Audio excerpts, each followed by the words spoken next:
Patuloy pa rin ang paghukay sa compound ng SM Baguio sa kabila ng 3 araw na temporary environmental protection order na inisyu ng korte.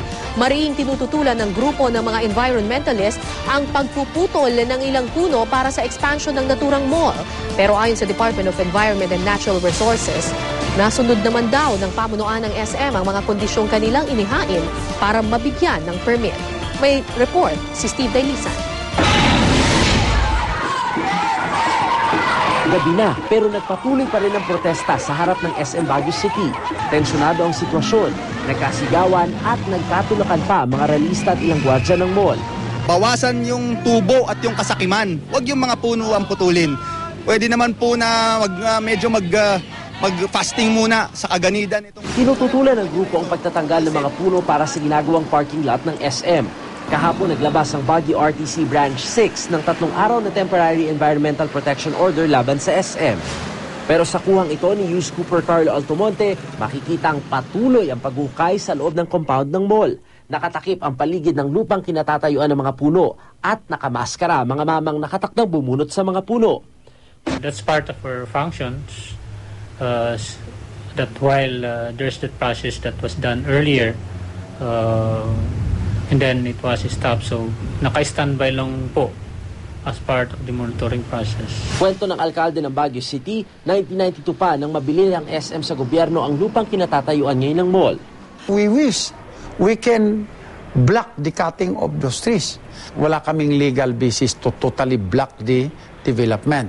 Pagdating sa usapin ng mga puno, nasa Department of Environment and Natural Resources na raw ang bola. Pero ayon sa DENR, wala raw silang nakikitang paglabag ng SM sa kondisyong inilatag sa pagbibigay ng permit. We cannot prevent somebody from doing development sa property niya. Sa clearance na ibinigay ni DENR Secretary Ramon Paje para sa pag-issue ng permit sa SM, pinapayagan ang pagputol sa 43 alnus tree, earthballing o pagtransplant ng 77 benguet pine tree at 42 sapling o maliliit na benguet pine at alnus tree. At nakapasa daw ang SM sa lahat ng ito, kabilang na ang kondisyong magtanim ng 50 saplings kapalit ng bawat isang punong bubunutin. Giit ng SM, gagamitan daw nila ng green architecture ang parking lot na kanilang itatayo.